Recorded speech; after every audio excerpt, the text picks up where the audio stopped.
Good evening and welcome back to another episode of Society of Main Characters. This time we're going to be discussing the book Gate to Kagoshima by Poppy Kuroki. I am joined by the wonderful Keegan Cool, Hello. the amazing David, I am who's, pretty amazing, thank you. and then last but not least our fantastic Brenden. Hello. Hello, gentlemen. How are you? Good. Keegan muted himself. Doing Okay. well. Doing well. Doing- I am comfortably in my own time period, so Comfortably, yes, yes. There's no white Tory gates leading us anywhere that we don't want to be. not this time. So I'll just kick us off with I picked this book up on a complete whim. I was heading over to GameStop one day because I needed to make a quick down payment on a thing, and I was thinking about the game Ghost of Yotai. I was super excited about it, and I saw this in the Barnes and Noble next door. I saw it was Barnes and Noble pick, and I was like, you know what? I'll pick it up. I really liked the fact that the book had splayed pages and it looked really pretty. And I was like, let's pick this for the Society main characters. So that was why I picked it. That was a decent looking book. What did you guys think of the book? The book, as far as how the actual book looked, or the contents of something? How did the book look to you? Yeah, How did did, you just how did the book look to you? How did you like the way the book looked? Yeah, no, I really like these books. Recently, it's become like kind of a trendy thing. Even like if you go to Target, you'll see like sections of books with the sprayed edges, but they're becoming even more intricate. Before it was just like green or red, like a solid color. This one was Yeah. cool. It had the flowers and stuff, which was neat. It had the flowers, and it actually fades from like pink to purple as it goes down, which is again, yeah, like you said, they're getting more and more intricate and complicated versus just green, gold, blue, just whatever. Brenden, what did you enjoy the way the book looked? Yeah. I have it facing spine inward so the Japanese blossoms can point outwards, so then you can enjoy the prettiness of it. There you go. David, how about you? Did you enjoy the aesthetics of the book? We're not going to talk about the book just yet. That's my next point. Just the aesthetic of the book. I think sprayed edges can be cool. Oh, okay. David's giving us a dry answer. It's it's not an ugly book on the outside.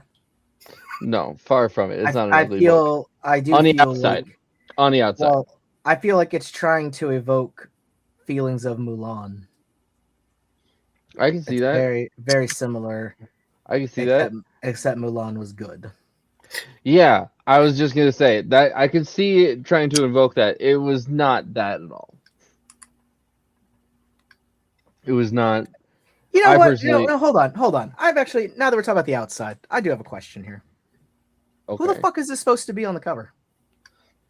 I think My it's supposed guess- to be her. Yeah, Because my this guess is- clearly looks like the silhouette of a Japanese woman. yeah. Isla McKenzie. That's not really what she is in this book. No, she's a Scottish woman.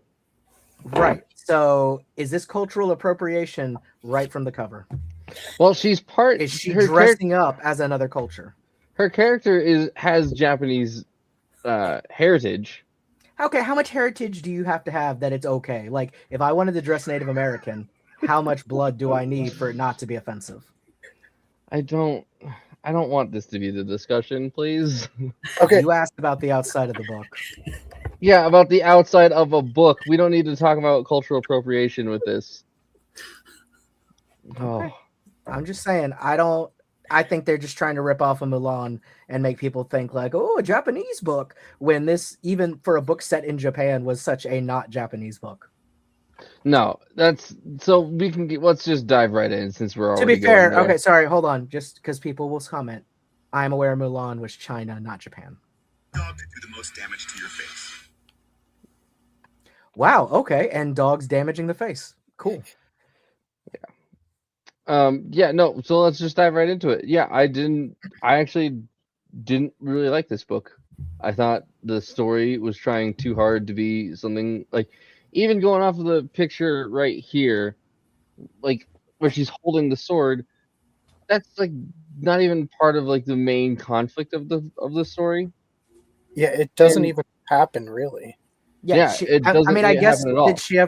did she hand him the sword at one point? Maybe that's what this was. I don't even think she did that. She used to she just practiced Or- with like wooden swords. To be fair, considering this book, is it a metaphor for his penis? You know what? Maybe. That could be Considering what's how, happening here. yeah. No, But yeah, so Nick, that now that you've kicked it off, I will say it surprises me more knowing that she's a ghostwriter and edits for other people, and this is what she wrote. Because it just feels like an amalgamation of different books. Like Wizard of Oz, we've talked about, is in here. Outlander's in here. Mulan's in here. There's a couple, I mean, The Last Samurai's in here. I mean, there's just so many different things that it doesn't feel original ever. And for being a romance book, which I'm not, I'll start off by saying I'm not like a big reader of romance novels, so maybe it's not the type of book that's, for me. But You're gonna hate the next book. well, I'm just saying, it's like a comedy with bad jokes because romance. It's more like, I thought it was more like a comedy, but it wasn't meant to be a comedy. It's kind of like It was The Room. It's not The Room. Yeah, it was like The Last Yeah. Samurai meets The Room, kind of. Yeah. I enjoyed The Room. Yeah, I mean, I think this is the first book that actually kind of fell short for me in our discussions here. Like we've had some pretty I feel bad. like Starship Troopers fell pretty short for me. Yeah, Starship Well, Troopers. and Starship Troopers was bad, but like this one, I went into Starship Troopers thinking it was going to be something else entirely. But this one, like for the picks that I've had, this is the one that fell the shortest for me. That's fair. If you were trying to make Midnight Library look like a literary classic, you did it. Because in comparison, yeah. Yeah. Brenden, what did you think?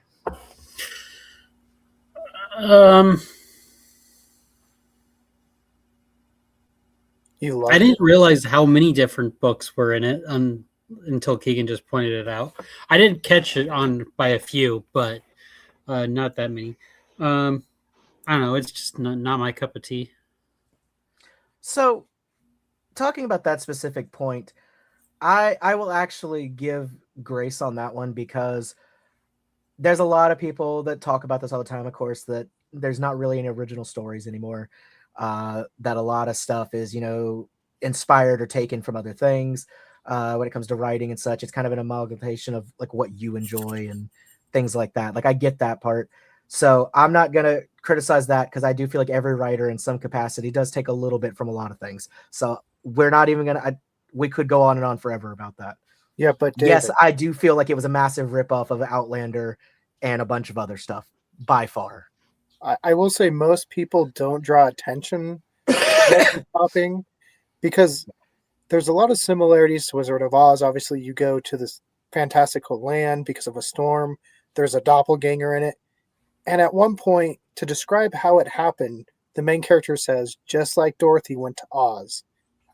And I was like... So, I actually don't feel that bad about that because I do kind of feel like in this modern age, if something happened to you where like some natural disaster took you somewhere to another land, you would probably be thinking a little Wizard of Oz to yourself.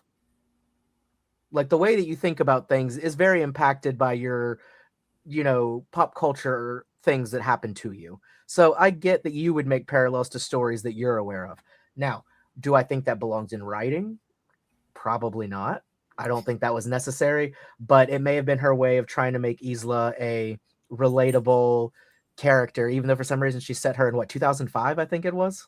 2005, yeah. Yep. Like that was weird to me. Like I don't know why that was the year that was picked. I think that Yeah. was a little awkward, as opposed to. I mean, it'd be different if it came out in like 2005, Yeah. but it did not. That was over a decade ago. So I don't understand the It need was for we're it in the was past and then we go more in the past. Like it was 20 okay, years ago when this book was released. yeah, I don't know. I'm guessing maybe she just didn't want it to be as big on like the rise of smartphones and things like that. Maybe she Right. thought of some plot holes that couldn't be explained if it was in that time period, and maybe setting it 20 years earlier helped that. I don't Maybe. Though know. she does have a phone. Right, that's but where- I don't think it's not like our phones. You know what I mean? Yeah, but No, I think she had like a Nokia flip phone. But that's also easy to explain, to just be like, "Oh, my phone doesn't work here." Okay, yeah. like it doesn't matter what Right. time period. Right. But again, I will give a pass to all that because there's plenty to talk about without that. And do we have proof that she is a ghostwriter and editor? Like, is that She has stated that in multiple interviews. That's maybe all. maybe That's she all the thought proof I've got. maybe she thought that because she's done editing before that she could do it on her own and didn't need somebody else. But I was definitely not impressed with the writing style in this. It felt very clunky to me at times. I also felt like, I don't know if it's because, like, okay, I do believe she has some Japanese heritage herself, correct? Like a little bit, No, she's mainly No, she's she mainly does. from. right? Because her last name. Does she? She Well, has, no, because her last name's her husband, from her husband. yeah, she has a Oh, little bit, but then she also married someone when she went and right. lived in Japan. And he has a lot more, of course. Like he's from there, Yeah, Yeah, but she yeah. is His not, his correct? family his family's actually from, like, the Yeah. setting the book took place in. I do.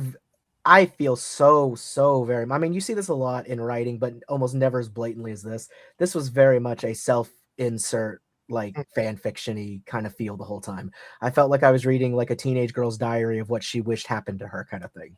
Well, to the Yeah. point the grandfather she's like researching, the last name is Kuroki, just like hers. Yeah. I mean, there's a lot of things that very much came together to be like, this is like, and then I went back and then these guys and they all loved me and I had to be like, oh, but time travel, like, I don't know. I wasn't into that. And I feel like everything just, it felt very clunky the way it was written. It was not good transitioning to things. The dialogue felt very stilted. And I think my biggest problem throughout the book, I don't know who she's trying to prove something to, but it's like she had to shove in every little Japanese thing that she could. Mhm. It was like an oversaturation of terms, words that, like, almost to be like, I know Japan, I know this. As if somebody was like, you can't write about Japanese stuff. You don't know it. And she's like, I lived there. Look, I know about this. Like, I don't know. It just felt very, very shoved down your throat. Like, okay, I get it. You're in Japan. Calm down. Hey, put away the thesaurus, okay? We get- Yeah, there was so much of that too, where I felt like, okay, you've said this same thing like 20 times. And I don't want to go like in depth on this because I think we don't have to say a lot. These are some of the worst written sex scenes I've ever read. I've not read a lot of sex scenes in my lifetime, but I did not. I didn't feel. I feel For me, okay. nothing surface level felt intimate with any character. Like I Like, even the side understand, characters that she's interacting with, they were just there. they're There just was blank. no, like, It was just like, hey, you're just here to say this piece of thing, and then we don't care. yep, it was just, hey, this person's here, this person's here, this person's here, and then, oh, guess what? I kind of They felt die. like, I get that right now, in particular with the pandemic and stuff, one of the big things that literally saved Barnes and Noble from going out of business pretty much was this huge rise of the kind of like smut fiction and things, people really getting into it, book talk, stuff like that. And I think that's awesome. I'm not going to speak out against that because I think anything that gets people reading, regardless of what it is, it's a good thing in my book. Sells books, writer, like, it's all fantastic. No problem with that. But this was not smut. It wasn't long enough or good enough sex scenes to be written for these. So I don't understand why it needed to just stay romance and then do like maybe like fade to black type things for like, and then they, what happened, like lead up to that point and then like fade out and go to the next day, like afterwards, stuff like that. the scenes didn't need to be there because they weren't good. It was just very awkward. Like And they had nothing to the do with the one in story. particular that I literally laughed so hard when he was like whispering in her ear, Bonnie Lass, and then like pushing into her, like, bro. And that's the word that like she taught him. Like he wanted to learn like modern phrases, and that's what she taught him. Like, okay, come on. And I'm not gonna try to imitate it. I don't want this to become cultural appropriation or anything like cancelable. But you know he had to have an accent as well when he was saying these English things. So in a very strong accent, whispering Bonnie Lass in the middle of shoving himself inside her, like it was just so funny. So, like I could not handle it. Even without an accent, like if he had an English accent, that's still like the least sexiest thing to call it. Oh, it's super. Anybody. Yeah. Like I'm sitting there like there's no way. I mean, technically, I guess Bonnie Lass would mean like is the equivalent of saying like pretty girl. Right. Which is still kind of awkward to just be like pretty girl. Like oh. Don't ever do that again. Yeah, I don't know. It's just I don't want to kink shame, like that's fine, but it's just I don't think it was good writing anywhere. But in particular, the sex scenes didn't need to exist because they didn't add anything to the story, and it wasn't a smut book that was like about that. Anybody who bought it for spice would have been so pissed off because it was not a spicy book. Yeah, it felt like a smut book that was ashamed to be one and wanted to be classy at the same time. So yeah, it felt like to me. Do you remember? Have you guys seen 40-Year-Old Virgin? Mm-hmm. Yes. So the scene when they figure out that he's a virgin, when they're sitting around and they're like, "Oh, what did you do with her?" And he's like, "I grabbed her boobs." And they're like, "Oh man, what was that like? Like, what was she working?" Like they felt like bags of sand, and they're all like, "What? like, have you felt a boob?" Like it reminded me a lot of that, where it's like, do you know what you're talking about? Because this is really, really cringe. Yeah.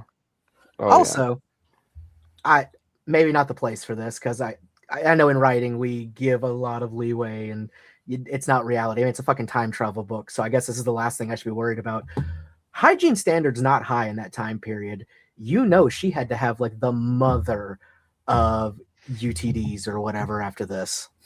Well, also not only hygiene not well, all of those scenes are happening. Or UTI, sorry, UTI, yeah.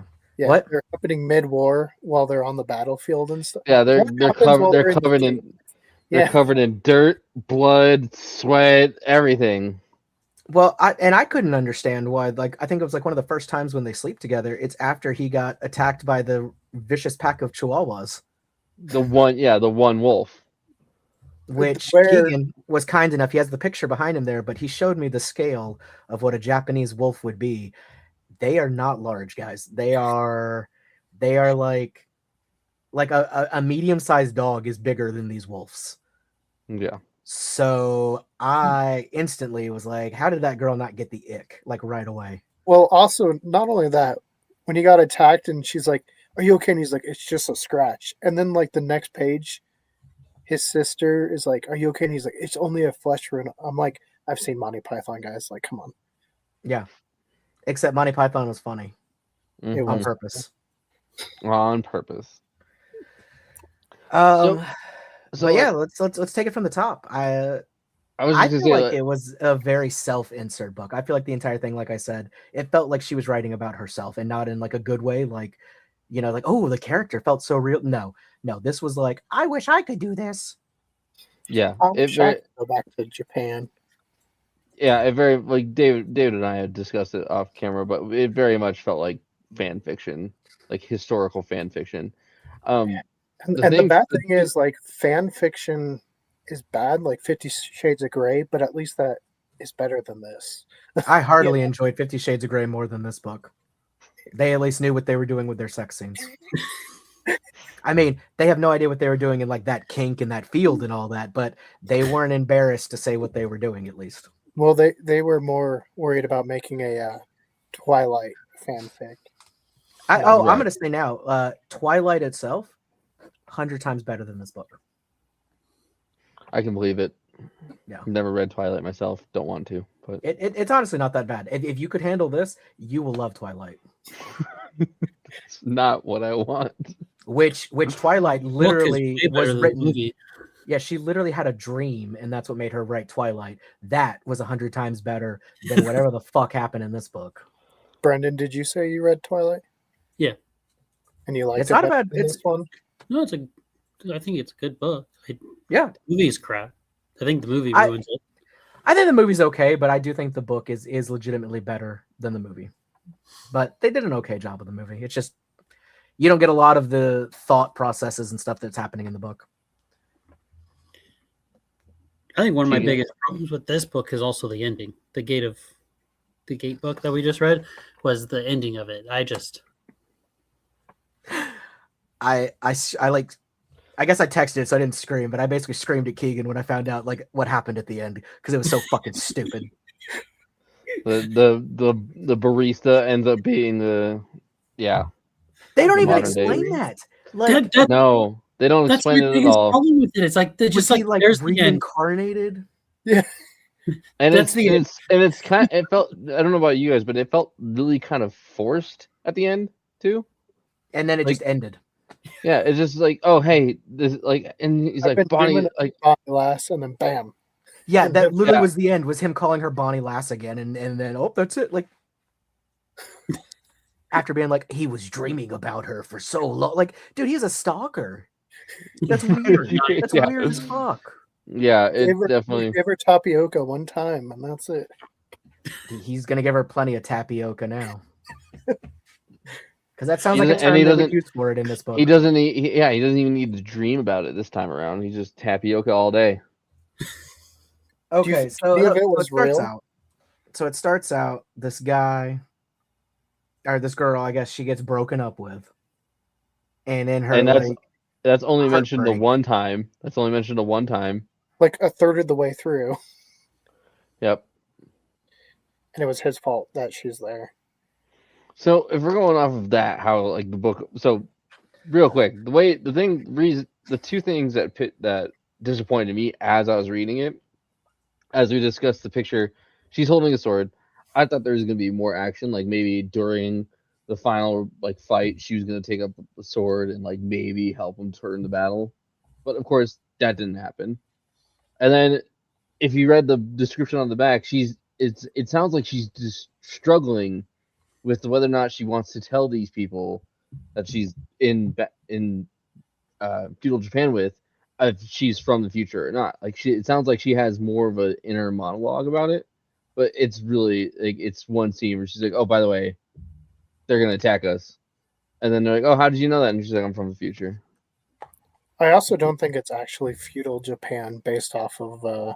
it's time period wise, it's not feudal. It's some other random weird No, Japanese. it's the Specific. Satsuma Rebellion. Yeah, Right, I forgot what the time is, but it's like the end of the samurai age or something like that. right. Yeah, That's what I meant. yeah. She. I said the same thing, and Keegan corrected me too. He always has to be right. I don't know, Yep. Right. Yep. No, I I'm worked just- with him. I worked with him. I'm used to it. Mhm. Good. Good. No, but yeah, I agree. There was no like, it's like it was going to be a big conflict. You're like, oh, I'm from the future.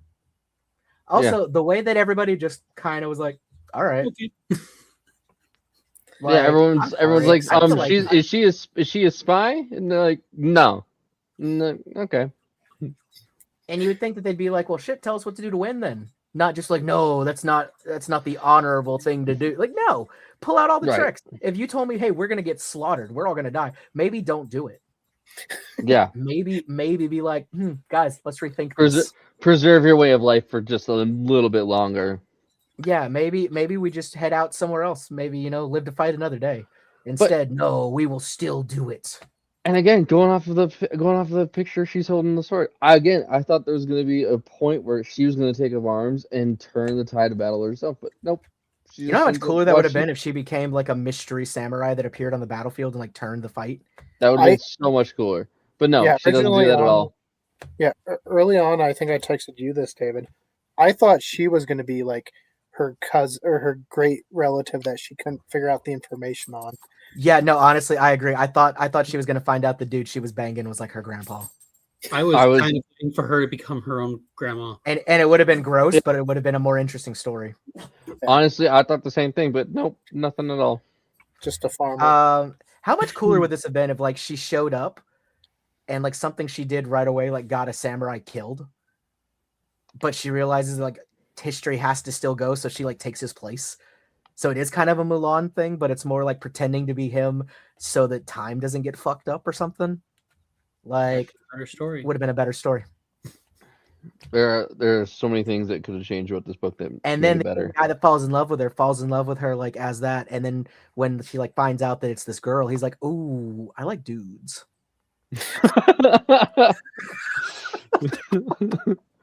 versus like her actual ancestor she finds is just a random farmer boy. Yeah, And but she then- wasn't even and then- important to the story. It's just like, oh, he's here too. He wasn't Yeah. brought up until like, how do we resolve the love triangle? Oh, she's actually in love with this random farmer. Yeah, and then it's just that one part where he's in the book, where he's in the story, Mhm. and then they run off, and then they're not mentioned again until the epilogue after she wakes up. Yeah, where they find the Um, grandfather's Mm-hmm. little find ceremonial marker. Also, I don't understand why we needed to include an entire story point where this random historical woman lied about being raped so that people wouldn't think she was a slut, and it got like 2 dudes killed. Yeah, the That was out of nowhere. That did not make the story more fun. the only thing I can think of that why that happened was to flesh out just that one character more, but that's still unnecessary. There was so many other ways you could have taken that, or just I don't know. It was just like, and then she got like no retribution for it. She literally got that dude killed because she lied. The dad murdered him, and because he did it in his sleep and it wasn't honorable, he then committed suicide. Like, And then that dude's brother. also dies. It's like, Samurai. hey, Yeah. my brother didn't do it. Please believe me. Dies. I just So- I don't know. I felt like that was just out of fucking nowhere and A little very. try hard, if you're asking. And in the middle It of didn't war, you feel like leave. it You didn't have to feel like figure out it if this is belonged. true. Yeah, it didn't belong in this story. Yeah, like Brendan said too, in the middle of the war, as a samurai who is so focused he can't like give up the mission. He's like, no, actually I gotta go figure out if this is true or not. Like what? Yeah. I mean, it's just like the main Yeah, dude being right. like, "Hey, I know we're in war, but let's bang this random Scottish girl." Bonnie Lass. Okay, Bonnie Which- Lass. Like culturally, they should have wanted nothing to do with her. Like Japan was still very like closed off, I think, in this time period that they were there. Like they didn't like people that weren't Japanese. So Yeah. I and then okay, I must have missed this part. If anybody got, or if this is just a tradition that I don't know about, maybe I'm skipped over it. When their leader died, why did they cut off his head and then one dude run away to hide it? I think I Did they know the mention book- that as like a tradition or something, or am I just supposed to know this about Japanese culture? They mentioned it. They mentioned it briefly. I can't remember the exact reasoning. I think it's to like so that their enemy can't find and defile him or something like that. But What are they gonna do to his head? I don't know. I don't know. No, this is Japanese my culture. Bonnie Lass now. Like, what are they gonna do? He's like, no, wait. I'm gonna go make a popcorn bucket. Yeah, like I don't understand. They were like, "Oh, protect it!" Like, I don't know. Like a lot of that was just very weird. And they're in the cave, and then they're like, "Okay, we're gonna go die now." Yeah, final charge. We're all gonna get slaughtered. And then, woo. Well, Yeah. so just kind of a basic like search. It seems like it was kind of like a thing they did, but more to prove a kill. So again, So they I hid don't the know. head so that they couldn't prove that they killed the guy. I guess. I think so. Yeah. But that leader is a real guy, so maybe that's really what happened to him. Could be. It could be. I find it almost offensive that a lot of these people were historical people because if a few hundred years from now, I get written about in a book this bad, I'm gonna be so mad. If this is where my legacy took me, was a side character in an awful romance without even any good spice scenes, man. Hey, David's people remember you. David's resting peacefully, and then a book's written, and he's like a side character, and he's like, "Well, I guess I'm haunting this person now." Yeah. All right, Ghost Crew, let's go. Let's go. Go through. Let's go. I don't know. I've thought all day, even knowing that we were going to do this, I was trying to be like, what is some redeeming stuff I can talk about? I can't really think of much. I guess it wasn't super long. Don't No. worry, David. I know you loved this book so much that she has a second one. She does, and this one is not having anything to do with this one. It's not a sequel, Right. but it's the same exact concept. A natural disaster takes them back in time. Yeah, it's part of her Ancestor Chronicles. However, is what she's calling the series. I don't think the second one, I mean, it might be, but I don't know if it's actually, it is a romance. It's a sapphic. So she like falls in love with a woman. I was gonna say, yeah. Mm-hmm. And that one is not samurais. I want to say that one's more modern day ish. It's set in like the 1920s. Okay, yeah. So it's kind of that, and there's a huge earthquake that's going to happen soon, and her moral dilemma is like, do I save these people or not? Which is fucked up. It's fucked up to think that she'd be like, they're meant to die. Gotta go. Well, yeah, no, and that's the. I was just gonna say, based off of like how this story turned out, and how again it was written that she was gonna have the same kind of dilemma with this. She's not gonna save the people in the next one. She's just gonna be like, well, we have to die, and then she's gonna get transported back. But then she's gonna come back and end up in a bookstore where the seller happens to be that girl that died in the 20s, and now she's here. And she's like, I've been dreaming of you. For Bonnie Lass. It's Bonnie Lass again. I've actually been reading about you in this book while I had my coffee. And she holds up Gate to Kagoshima. Bonnie Lass. So one thing I will say is I've read a lot of books that have historical events in them, and there's always like a sense of like dread or foreboding, like where you're going, mm-hmm. and it's building kind of like that dread slowly. This did not. You're just like, cool, they're all gonna die. You're like, can they get on with it? Can they? No, I mean, like I completely agree. Like the whole she knows. Even in the beginning of the book, she's talking about how she's at a museum looking at the history of the Satsuma Rebellion, and then she goes back in time, and then she doesn't even realize it until right before the event happens. Versus, like, if it feels like she should have had that on the top of her head when she got back in time and found out what time she was in. She'd be like, "Oh, this event is about to happen," but nope, she's just like, "Oh, hey, actually, I remember this night from that museum. This is happening right now." I think it'd be really cool, or at least a much more interesting book, if it would have been a main character who didn't know shit about that time period. Didn't know about this rebellion, didn't know anything, just like figures out she's in the past, but has no idea, like, oh, you're gonna die. This is good. No, she's just like, I'm here. Do you think they would have been able to communicate with them just as well as they did in this book? No, I think that was something I told you about, Keegan, is I don't think the dialects of Japanese and such they were talking would anywhere be like what she had learned for modern day Japan. Because I think Japan in particular had a lot of different dialects back then in the different areas and regions. I think it would have been vastly different. I don't know if it would have been to the point of like they can't communicate at all, but I think it'd be the same almost as one of us trying to speak to somebody that's like Shakespearean English age, or something like enough different that it's like yeah, exactly, something that it's very different where you can kind of get the gist of it, but you're not having long drawn out detailed conversations.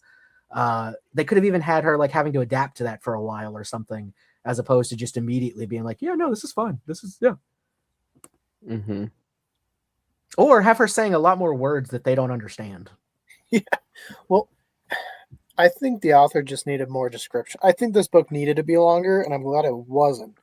But I think more description and time would have helped the book be better, because Build I up told these you this, characters too. yeah, it goes from like a battle scene, there's people dying, blood everywhere, to they're playing tricks like painting cockroaches in a page.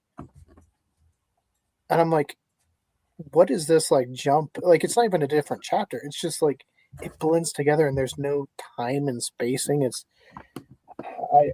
I don't know. It's just it's not good. It also demonizes these poor wolves behind us. Yeah, look how cute those guys are. No, they're deadly. They are deadly, Keegan. They're the most. What'd you say? They're the deadliest creature in Japan. I mean, here's a size. You can see how big Dude, they I'm are. terrified. Get this off the screen. I'm terrified. Not only that, but what I know about canines, wolves, dogs, like if there was two of them, two humans, and they had a weapon, like the dogs would not attack them. They put up quite a fight for that dude being a samurai. Like yeah, unless they were unless they They were had- going yeah. after the wolves, like antagonizing them, the wolves would just leave them the fuck alone unless there was like 100 of them. Yeah, it it had to felt get. like It had to she get. was- It had to get stabbed and with a smashed with a rock multiple times. Yeah, I feel like that wolf did more damage than any of these dudes in the other army. yeah. It felt like she watched The Gray Absolutely. before writing the wolf scene, because it is nowhere near what I would picture a Japanese wolf. So I don't know. It feels like, and I know she spent time in Japan. I know she's married to a guy that's Japanese, but it feels like it's written I was just gonna say she had lived in Japan, but for 10 years by the time. for 10 years. But it feels like it's written by someone that's never been to Japan. And just I like know, really wanted to go. yeah, and I know she had, and I know she's married and has ancestry, but like being a big fan of like Japanese cinema and like just putting shoplifters out there, you can watch that and believe those are real people. Like in here, it didn't feel like real people, it just felt like kind of like caricatures. Yeah, it And- felt like somebody that's like a massive weeb who watches a shit ton of anime and stuff and was like, "Oh, samurais are cool," and wrote as if all of that is what it was like. Yep. Which I know from interviews. I know from interviews. I will say this just in her defense. I know from interviews she does not like anime. She can't get into it, but it does have that feel, very much so.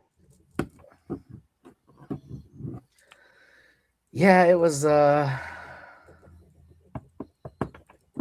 blatant ripoff of Outlander, except Japan instead of Scotland. It was stupid. All right. It totally took it off of it. And she was like, I like Japan, so I'm gonna do it there. And then the story made no sense. And then she just ends up back here, and the barista guy that she was already like hitting it off with is like, oh, I am that samurai from back then. Like, no.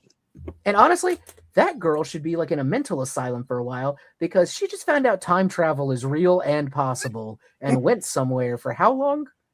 That would break months. your brain. Yeah, that would break somebody's brain. I'm sorry. You don't come back from that and you're just like, I'm good. And another thing too that I just thought of, it feels like the conflict she chose was just completely irrelevant to the story entirely. Mhm. Yeah, she should have just written like in the past in Japan. It didn't have to be the didn't have to rebellion. be- It didn't have to be any of that. No, and yeah, like you said, it could have been just like a random, like two different samurai factions facing off against each other, and again, she takes up arms. Right here, Yeah, takes up Tom arm, and Cruise then becoming a samurai was more believable than the stuff that happened in this book. yes, Last Samurai is definitely a more believable story. Yeah, I don't know. I that is the perfect way to describe how I think I felt when I finished the book. Like, yeah, I don't know. I mean, I think it's summed up very well here. I actually pulled up the Barnes and Noble page on it, and this comment in particular, the headliner is "Bad taste for a book pick, Barnes and Noble. I've read better self-insert fanfic than this. I would forgive it if it was funny. but I'd rather continue suffering bad lit RPG stories. Yeah, David and I were talking about that. I'm surprised it was picked for Barnes and Noble pick of the month. And yeah, Was it the Here's- entirety of Barnes and Noble or just certain Barnes and Noble? I think it was the entirety of Barnes and Noble because I even saw it like on a screenshot from Barnes and Noble's a Barnes and Noble ad. Okay, here's But yeah, it's making me question Barnes and Noble's picks now. I feel like this is a pretty good comment to the kind of I wanted to like this book, but there's a lot of things I take issue with. To start, the protagonist is an obvious self-insert. This is normally something I'd let slide if it didn't lead into my next issue. The dialogue and inner monologue of characters is clunky and not well written. The characters are overall pretty flat and lack depth. How do you manage to write a self-insert with no personality? The romance felt forced. Kiichiro and Isla came across as friends and nothing more for most of the book, and then boom, romance? The real cherry on top dealt with the sexual assault of one character being called into question, men believing men. When confronted, Isla has some very pick-me inner dialogue going on, and even goes so far as to admire Kay for not hitting his sister. Considering the current climate surrounding victims being believed and the way they're treated by society, this really felt like poor taste to me and unnecessary. It didn't lead to any kind of character growth and could have been left out. The ending really made the whole book feel as though it didn't need to happen. I wound up finishing it mildly irritated and feeling like my time was wasted. I won't speak on historical accuracy, but this book is not Outlander. It doesn't hold up as a good example of the genre. Yeah, I feel pretty spot on with most of that. Yeah, agreed. Because yeah, she didn't even like. It would have at least felt worthwhile if maybe something she saw in the museum, very important, was done by her. Mm-hmm. Like if her like one of those things where it's like, oh, this important person in history was actually me. And she didn't realize it till she was there and like where's that person? And then oh wait, I was the one, and she does it. Like here, like with her with the sword or everything, like if something would have happened, even if they would have been like, the samurai had a myth that on the day of the battle they saw a maiden with a sword as the sun rose and that inspired them, or something. And there was literally absolutely nothing. Like she did not influence the plot. Is anyone able to pull up the alternate cover of this book at all, real quick? Is it just the blue one with the cherry? Yeah. Because I think that would have worked better and would not have been as misleading. I think but I think that was the point, though. I don't think it was exciting enough. I think they thought this, like you said, would make people think it was more action and something actually going on. Yeah, and that's the thing too. It's even described as an action-packed adventure, and it's like no, there's no there's the war. There's a war. In the room with us? Yeah, is the action in the room with us? There is the rebellion that obviously she goes back to, and then there's also her character training with other women with using wooden swords, but she doesn't fight at all. Now that would have been cool if she turned all the women into like their own samurai force and they joined the fight. Yep. And like saved the men at some point or something. Yep, thank you. This is the alternate cover for it. I think again this would work a lot better for it versus what we got. No, Nick, we do have one more option for you. Hold on, let me get it for you. No, it's a real one. It's not. Okay, I was like, what are you doing, Keegan? That looks like a dude. Yeah, it looks very much like a dude. And also, again, it's a little misrepresenting of what the story actually is. It's like a mix of the two. I will say the original cover, the first blue one and this one even, do lend themselves a little more to be about like a romance as opposed to action. Mm-hmm. Because this one, especially if that's a guy, I could see it being like that's the samurai. Yeah, that's key. Him. Like I could see that. Oh, also, I just think this is funny personally. if you go, you guys don't have to do it, but if you get a chance, I just thought this was really funny. If you go to the Barnes and Noble page about this book Mhm. and you read the overview,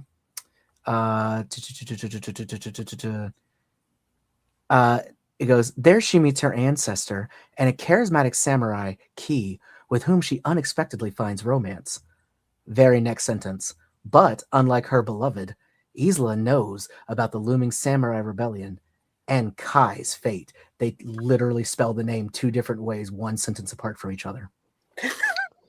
So they did not even care enough to get the character name right in the summaries. Barnes and Noble, that's inexcusable.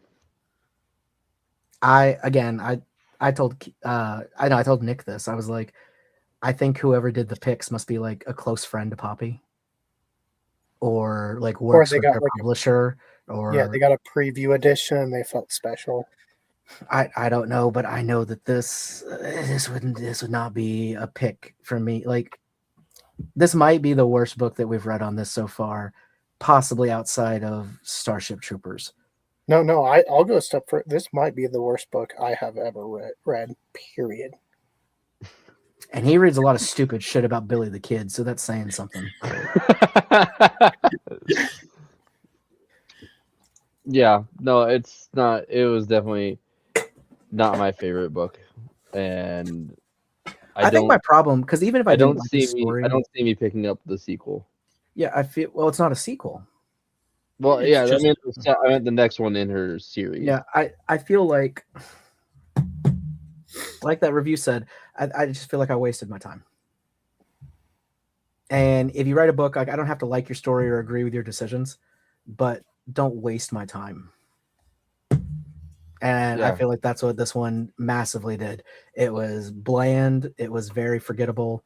It kind of just made me angry that it existed a couple of times. I don't know. Like, again, I tried to think for the weekend, trying to think of positive things, and there's really not a lot of positivity. So was this your first book of 2026, David? No, thank God. It was his last book of 2025, and I ruined his New Year's. I refuse to let it be the last book or first book. I told Keegan that specifically. That's why I didn't read it till like right after New Year's. I had to read something else in between because I don't want to start my year off with whatever this is. What about this one, David? Would you start your year off with this book? See, why does she keep changing her name? That also worries me. Like, I get, like, a pen name, totally fine. I respect that. That's cool. But now I've seen her write under at least 3 different names. Yep. Poppy Kuroki, P. Kuroki, and then what was Molly, the other one? Whatever. Yeah. Yeah, the one that is like Midnight Library Light.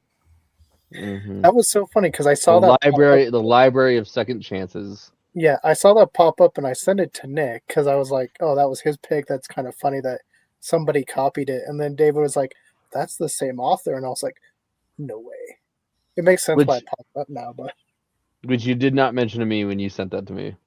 I didn't know. He didn't know it. I told him later. Oh, I understand. David pointed it out on one of our sports chats. Yeah. That was like the day after I told Keegan about it. And I was like, dude, this is the same fucking person. She just changes her name to write the white people book.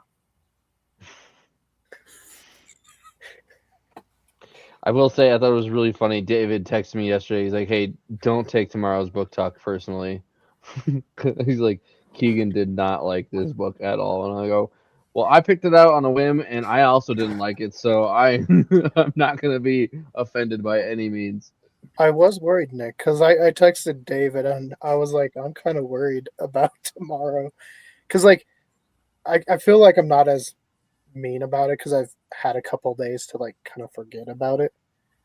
But I was hot, like, in a bad way. I was angry. He was angry at the existence of this book. I thought about throwing it into the fireplace and, like, clapping. It'd probably be the use of the book. I mean, yeah, you can do that. You can absolutely do that. I'm not going to stop you. I mean, I respect her as a fellow writer, and that is as far as I am willing to extend my positivity. I mean, I will- appreciate. You know what? No, I do have a positive thing to say about this.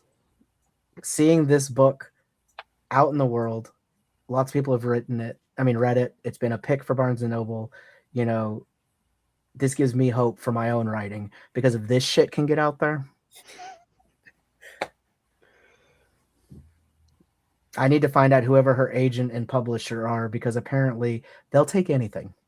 You just need to spray edge your book with Done. Whatever. whatever. Done. Done. Look how nice Brandon can look for like Wizard of Oz. I will say, I do like the fact that it did feel like she very much did her research. I am not against. I think sprayed edges are cool. Mhm. I just don't like when people do stuff like that to compensate for bad writing. Oh, Yeah. If you have a really solid book, then I love sprayed edges. I think it's fucking awesome. It's cool looking. It's great. But it's when they get too focused on like the prettiness of the cover and the look and the aesthetic, and then the story just sucks. That's what I don't like. I don't like them trying to base it. You can't paint a pig. Yeah, I saw a couple ads now where they are showing off sprayed edges. But one, like it has characters if you turn the pages one way and then characters the other way. Like, I think that's cool. And I'm like, that's cool. But after this one, I'm like, maybe the book's awful. I don't know. Exactly. Yeah. Like it's cool if it looks good, but also though, I don't put my books in a bookcase with the pages showing. I don't know about you guys. I put them in with the spines out. So Yeah. Brenden said he put his because they're sprayed edges, I do. If I they're don't not do that. sprayed edges, I think this one will be the only one I do that because I mean, if anyone asks me about it, I'm like, you can actually not ever read that and be okay. I mean, honestly, I think the only thing that would stop me, like if I had to, like Pain of Death, I have to either reread this book or Wicked. And y'all know how I feel about Wicked the book. Mm-hmm. The only reason I might pick this one is because it's a lot shorter. I was just gonna say. But if they were the I was gonna say, gun to your same head, you'd probably pick this one because it's shorter and you'd be able to Right. finish it faster. But if it Like, was all the right, cool, same no gun to my length, head anymore. if it's going to be the same amount of time, I would reread the awfulness that is Wicked. I would take Wicked. Like, Because I hated the story. I thought it was awful, and we've been over all that. But Gregory Maguire is Can a write. good writer. Yeah. Yes. I will say that for him. Like, he is a good writer. I just don't like what he writes. Yeah. Whereas this one, And see, I can go back and read my own drafts from like middle school of stuff and get the same feelings. So, so I've already started the next book because David was kind enough to tell me what it is. After reading what I've read so far of that book, this book pales like to the shadow in comparison. It's not good. If that makes sense. oh no, it makes sense. Okay, cool. I was like, no response, really? No yes and here? the book doesn't make sense, but No. I mean, it was okay. It wasn't okay. It was bad. It was a bad book. But I mean, now we know what happens when you just really want something really bad. You can write a whole book about you getting it, and maybe people will give you money for it someday. To the point you spray the can do a edges pretty sequel. Giselle. Mhm. Another positive thing, me and Keegan both looked. Even though the rights have been sold for it, there is no current plans for a movie or TV adaptation of this. Thank the Lord. So that's a the movie would be like an hour. It doesn't need to be that long. I think they literally aren't doing it because it would be too much like, hey, this is just Outlander. Yeah. Oh yeah, for sure. Outlander, Last Samurai. Yeah. Yeah. It was a difficult read, and for most of it I closed one eye, so only half my brain got damaged. Brenden, do you have any positives from this book? I didn't actually have to read it. I listened to it the whole 5-hour trip that I took to Nebraska. I didn't actually have to read it. It's fucking positive. So Was it any good? Was it any good audiobook wise? Was that any better? Like, No. no, okay. but he didn't have to physically read it. You You buy said it. you said you still have a physical copy of it though, right? Yeah. Okay. But then my boss is like, we're going to go on a 5-hour car drive because we have to go to Nebraska to pick up a new semi for our job. And so I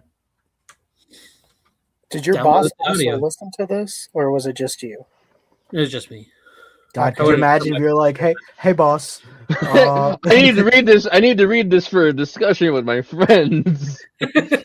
And then he turns it on. It's like, what the fuck are we? We're a bunch of listening to? guys reading this book, none of yeah, us. and then he's just like, so Brenden, we really need to talk about your position with the company.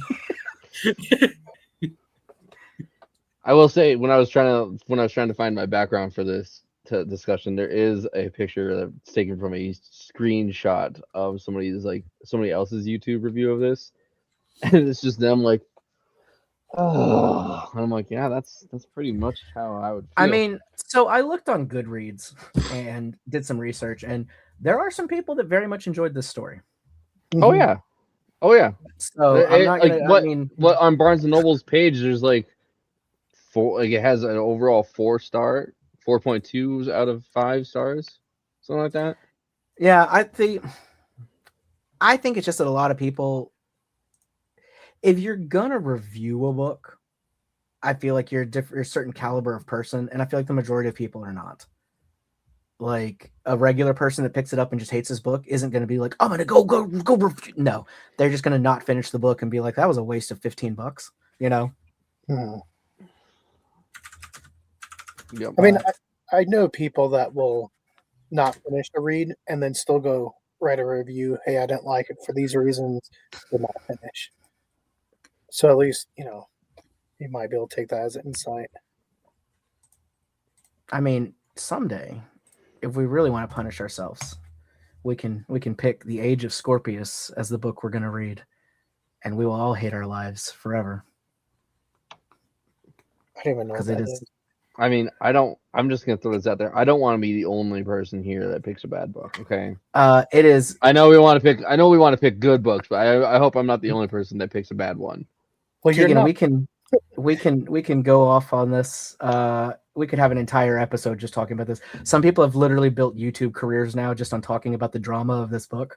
But very long story short, a girl on TikTok hyped up a self-published book that she was writing, and she sold like over 6,000 pre-orders because everybody was like thought it sounded like, oh, this is gonna be cool, really good, you know. It finally came out and it was fucking dog shit. It was so bad. What was the book? It's called The Age of Scorpius. Okay, I thought that's. If you look it up, yeah, oh my god, it's awful. It's so bad.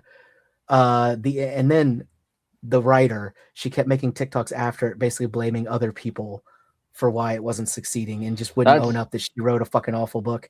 And then she literally left the country. That's always the case. You put out dog lives shit work, in and then you Norway blame now. other people. She lives in Norway now and has since discovered that she was actually transgender, so she is a he now.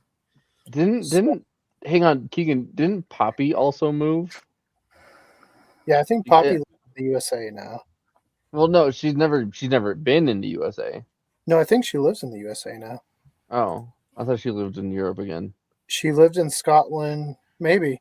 I thought she moved to the USA after Japan. She lived in Japan for 10 years. So do you think this is the reason why? Do we think this is the reason? Like they just, well, as far as I'm aware, that it wasn't published in Japanese initially. The Japanese translators were like, no. No. So out of 2,664 ratings on Goodreads, this has a 3.36. The Age of Scorpius had like a 1 something. Age of Scorpius out of 202 ratings, because they literally turned it off at one point when it first came out because of cyberbullying. Out of 202 ratings, it has a 1.47. And out of those 200 ratings, 157 of them are 1 star. I'm just going to, just this very first part I think says it all. Okay. Would have been I did not finish, but I made myself finish it because I wanted to give it an honest shot. To say it was poorly written, poorly developed, and poorly edited would be an understatement. She has even misspelled her own made-up words. I feel like that's enough right there that you can... David, have you read The Age of Scorpius? God, no. Okay. But I've consumed probably at least a full day's worth of content about it, and the snippets people have read and people who have read it, and it is the biggest train wreck ever. I can't look away. It just keeps getting worse and worse and worse. It's so funny. So what I'm understanding though is that this book is still better than that one. At least according to the Goodreads reviews that Keegan just pointed out. Well, yeah, but more people have read it, and I'm sure more people got like advanced copies, which kind of to David's point, sometimes they like to rate it a little bit more positive in that case. Because you get it for free. You feel special. I mean, I've kind of done that to points, and then when I re-review the books, I'm like, it actually wasn't that good. But at least I try to update. Now, I'm looking at Passage to Tokyo, which is the sequel. Is it out yet, or is it on the way? No, it's out. Someone reviewed it. And apparently they were really excited for a sequel, so they must have liked the first one. They gave it 2 stars, so even Passage Tokyo is the 2 stars. Yeah, pacing was a huge issue. I mean, this is a long review. Overall, I kept holding out for hope of a good payoff and got left disappointed. I wasn't expecting a masterpiece, but it didn't hit nearly the same as Gate to Kagoshima, which is saying something, because that book... I mean, this one didn't really have much of a payoff either, so it is saying something. If Passage to Tokyo has less of a payoff, I hope the 3rd book is just called Bonnie Lass. I mean, that would be... and it's written. It's supposed to be a series. I think she's talked about writing a 3rd one.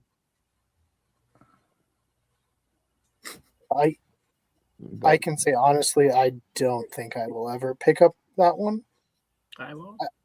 At first, I was kind of next book, guys. Just kidding. I'm totally joking. At first, I was kind of interested to pick up that Library of Second Chances just to see how much it copied. But then when I found out it was her, and then I read this book, I don't think I'll pick up that book either. Well, from what I understand, it sounds like the books themselves are coming to life in that one versus like Midnight Library, where she's going into the books and living the lives of the different versions of herself. But no, I probably will not be picking up Passage to Tokyo either, unless of course there's another Splayed Edge, and then I might just pick it up for decoration. I hate you. I will not be picking it up. Even for I'll go buy some paint and just paint you a book, okay? I was only saying that to see how David would react. I'll probably keep this one just because I have a shelf of all our picks, but I don't know if I'll ever pick it back up. It's just kind of fun to look back at all the books we've read. Yeah, I mean, as I've mentioned before, the only book we've reviewed that I did not keep was Starship Troopers.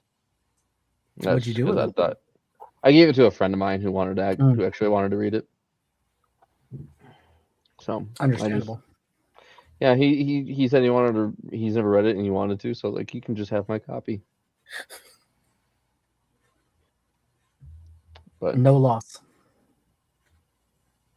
This was not the book I wanted to end 2025 with. And I'm really sorry that we did. I didn't end it with 2025. What? It wasn't my last book of 2025. Oh, cool. Aren't you Mr. Special then, huh? Keegan, I'm guessing it wasn't your last book of 2025 either. No. I stopped and then read something else during the new year and then picked it up. So this was your first book of 2026? No, because I finished another book in between. Okay, so it was your second to last and your second book of 2026. There we go. Are you just Okay. trying to ruin everybody's year? Is that like Dude, he's what confusing are we the doing here? he's confusing the What are shit we out of doing? me. I'm not even sure what I did for New Year's anymore after that mind debacle. Anything else that anyone wants to add before we get on to ratings? Um, I will say real quick, if you did enjoy this book and you're watching it, don't let us try to deter you from it continuing to enjoy it. If you enjoyed it, great. If you did, if no, hey, if we you just enjoyed this, didn't. if you feel like something that we said was incorrect or that we missed something, please comment it. Let us know. Yeah, tell us why you I did would like love, I'd love to hear a viewpoint that redeems this book. Yeah, we are open to having our minds changed. So just let us know in the comments what we Yeah, got and wrong. I don't hate it. I just think it was bad. I have it. nothing Yeah. against it. Oh I yeah. mean, I don't. even Poppy, I don't think she's a good writer, but And that's hey, when again, I joked about picking up the next book, but I wouldn't mind also just supporting a new artist, and I might pick it up just to support the new artist, the new author. mhm. But yeah, I didn't hate this book either. I I just agree. didn't like it. Yeah, and it may just be as simple as it was not written for us. Hmm. We were not Mhm. the intended audience, so maybe that's why we didn't get it. Personally, I think any good book, everybody should be able to enjoy to some extent, but some books are written very, niche to specific categories, to specific people, and we're not the intended audience for this. So we got to take that into consideration when reading stuff like this sometimes. Yep. David, would you also say maybe if you haven't consumed as much media as far as like movies and TV shows, you might like it a little bit more? Maybe if you could read it and you're not constantly thinking about all the things that it's blatantly ripped off of, possibly. If it's more of a fresh concept to you, very possible. Because I mean, just time travel in general. I know all of us have consumed a lot of media with that kind of topic and things like that, so they already had that against it. Well, and even then, if you enjoy like classic samurai films, like from what's the famous Japanese director Akira? Mm-hmm. Kurosawa? Yeah, Kurosawa. I mean, the beginning of this book, like when she's back in during before the Satsuma Rebellion, very much felt to me kind of like that. Like you could enjoy it if that was the only media you consumed. I mean, I feel like a good example for this is if you are somebody who has never seen, read, had any concept of a kaiju film, had never seen anything like those, then you would have fucking loved 1996 Godzilla with Matthew Broderick. You would have been blown away I by how actually great that movie was. I actually did enjoy that one as a kid. And that's why you picked this book. We get it. You're easily won over. Yep. But yeah, if you have nothing to compare it to, and this is your first, of any of this, and if you don't like characters with depth and you like things spoon fed to you without any flavor, like if you are somebody that you really, really love, buttered toast for dinner, you might like this book. And only half a butter toast? If your favorite anime is the latest, most popular dub, but you're too scared to ever actually go to Japan, this might be for you. Alrighty, so shall we get to ratings then? Wait, one more. If you like the One idea, more! if you like the idea of sushi, but only get a California roll and nothing else ever, this book might be for you.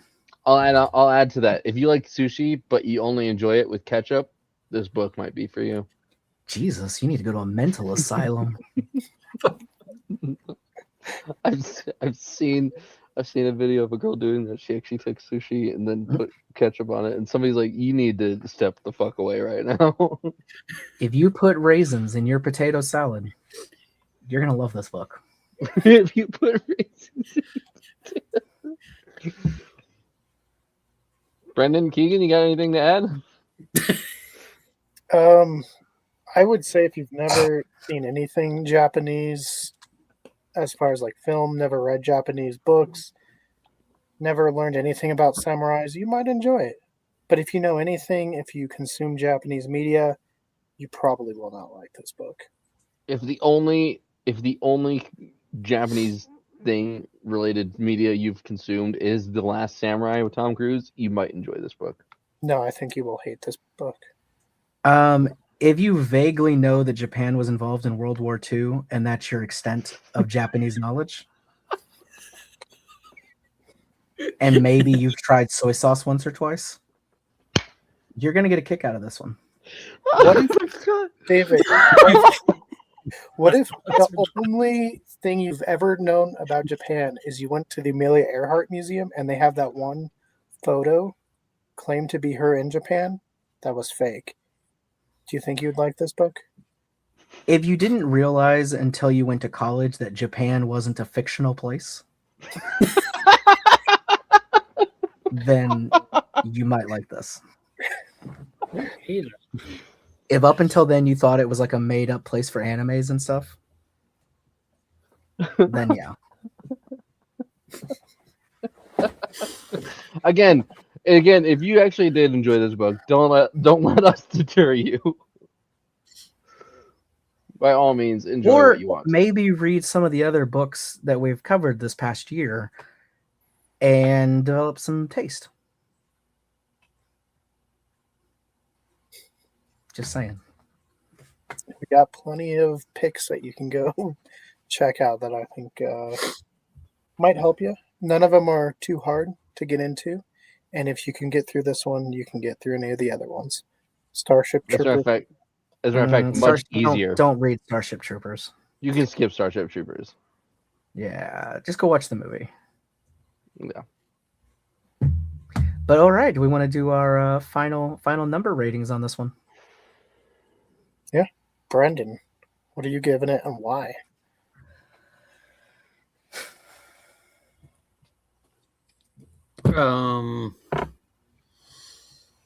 Give it a 3.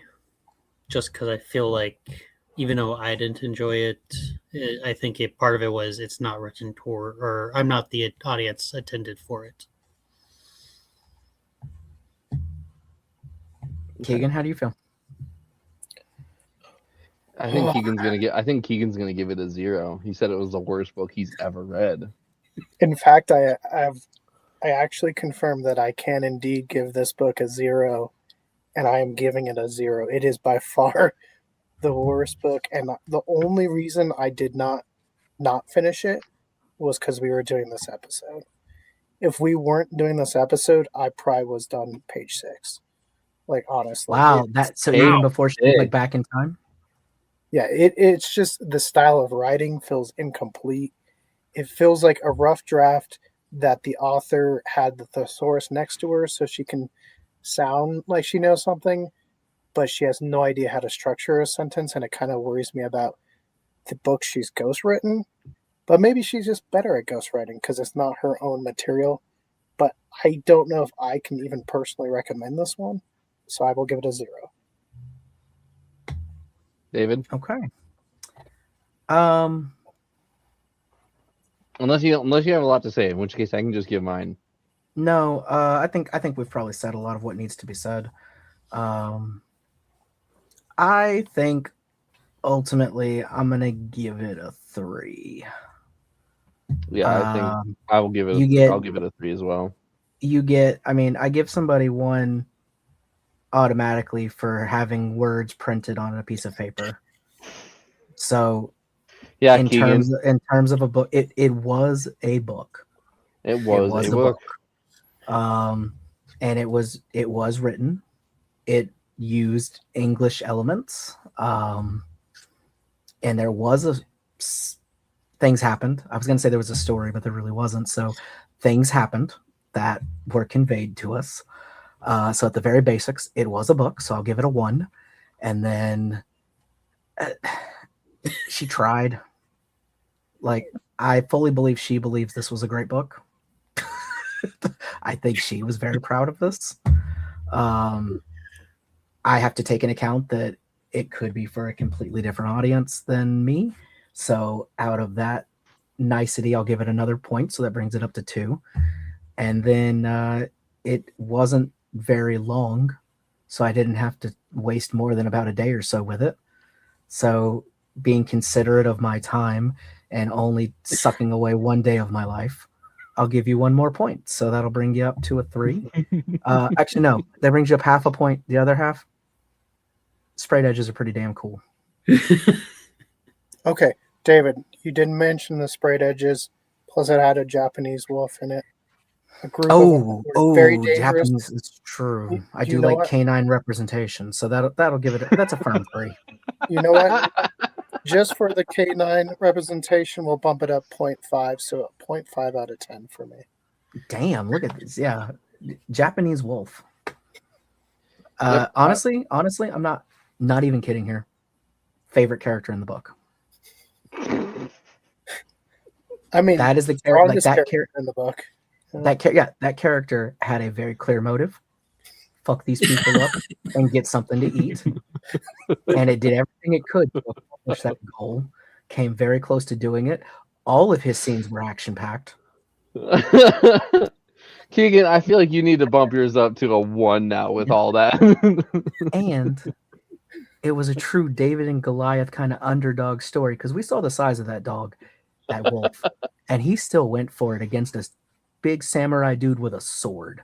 So you know what? Because of that Japanese wolf and his bravery, it fully earns the 3. And if she writes a sequel just based on that wolf, I'm in. even though the wolf died in that scene. They all fucking died, and he still came back as a barista. Okay, so I want the wolf to be in present day as like a manatee or some shit. Yeah, I'll give it a 3. Again, it's not that I didn't hate the book. I didn't hate it, but I disliked it heavily. Yeah. So. Yeah. So All right. this So rating is 2.38. Great. Is that the lowest we've ever had? I will have to check because I know we gave it was pretty low. I was gonna say I thought we I don't gave think it was like the lowest of low. I thought we gave 1 book. It was either Starship Troopers or Half a King. I thought we all gave them like a 2. No, Half a King. I think we gave. I know David kind of gave a rate. Yeah, he gave a rating based on it, but also based on the trilogy. Right, and the base because I mean the book was written well enough that it at least made me want to read the rest of the books. Mm-hmm. So for that alone, I think I'd give it at least a 5. Like it was an interesting concept, and he's not a bad writer. I think this is the first book that we've read that I don't like it because the writing is bad. Mm-hmm. The other ones that I've had issues with, I don't enjoy the story or there's issues with the pacing, plotting, whatever. But this is the first one, like even Midnight Library, whatever issues we had with that, it wasn't written poorly. No, that was a very easily digestible book. I didn't come away hating it. I actually was like, you know what? I'm kind of glad I read that one. Yeah, it made me think some. Even if it wasn't like the best, it still had some good thoughts in it. Okay, that's a great example. The cat in that book had more character than everybody in this book. And I'm pretty sure the cat dies in like several Chapter of 1. Yeah. David, we'll just write a book about that cat and the wolf Coming out of the cement. Yeah, to face off versus this wolf. No, it turns out that's how these animals travel through like the multiverse. It's through cement. They just it's midnight in Kagoshima. It's the story of that cat meeting the wolf. And then being like, the samurais are gone. At last we can rise. And that's how all the Japanese wolves got raped and died off was the cat. Oh. There was a massive war. It culminated in a giant earthquake that took place in the 1920s over in Kanto region. Over in Kanto region. Oh, so yeah, 2.38 out of 10. Again, I'm gonna round that down to a 2. I feel like we should just round it up to a 2.5. Okay, well then I'm changing my rating to a 2. Okay, fine, whatever. What score does it have now? 2 plus 0.5 plus 0 plus plus 3 divided by 4. 2. No, there's only 1 3 now. No, Brennan gave it a 3. Yeah, Brenden No, gave Brenden it a gave 3. 2. Brennan gave it No, a he gave it a 3. He gave it a 3. I give it a 3. Oh, then I'm going to 1.5. It's a 0.5 Just leave it at a 2. Just leave it at a 2. And I'm 2 raising my overall. 5. All right, so that's a 2. If you go down to a 1.5, David. Okay. That's where I It's comfortably solid. want it to be. It's a solid 2 out of 10. It's a 2, and those 2 points are it's a book. there's It's a book, there's a and cool she wolf. tried. No, and there's a cool wolf. Those are the 2 points it gets. And together, Got those make a printed. gate. They make a gate. You go through. To your next book. To the next book. David. David, what is the Yeah. next book? So the next book, as we are going to be doing this in February, which, as we all know, is the month of love. Looks like February 2nd. So it'll be the very first Monday, right? Unless things move, which we'll let you know. But as it is close to Valentine's Day and all, I felt it appropriate to do an actual good romantic book. So we will be reading The Invisible Life of Addie LaRue, which is written by V.E. Schwab. And very interesting book, but the basic core of it is a young girl. She's like in her early 20s in 1700s France, like early 1700s. And basically, she makes a deal with the devil to become immortal. And this is her story. Now, are we reading the Chinese edition or the Sprayed Edges edition?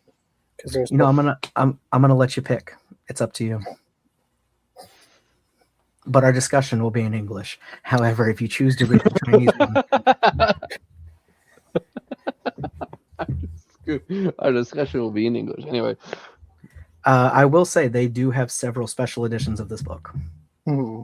I firmly am very convinced there's probably tons of sprayed edge versions of this. I might try to find a copy of that. Just my own. There's actually some very beautiful versions of this book. I've seen different book club versions and stuff like that. I will say, kind of like I told Nick already, I think this is a very good book. In contrast, the writing is extremely good. I really like the lyrical kind of way that it's written. It's very well done, but it is not like one of my all-time favorite books. I just felt it was the most appropriate for this time period, going into February and stuff, and having to pick something fairly quickly since I didn't know I was going to be doing this month. But it's really good. At the very least, I do believe it is a book that gives you a lot to think about and discuss. So I'm very much looking forward to our discussion next month that I think will have some very interesting ideas in it. Awesome. Well, I hope everyone enjoyed our discussion tonight, and definitely join us next month for David's pick. And, let us know as we move forward. We are open to reading some of your guys' suggestions, so please let us know if there's a book you're dying to hear the four of us discuss for whatever reason. We would definitely be open to doing it, but we will see you guys on the flip side. Have a great year.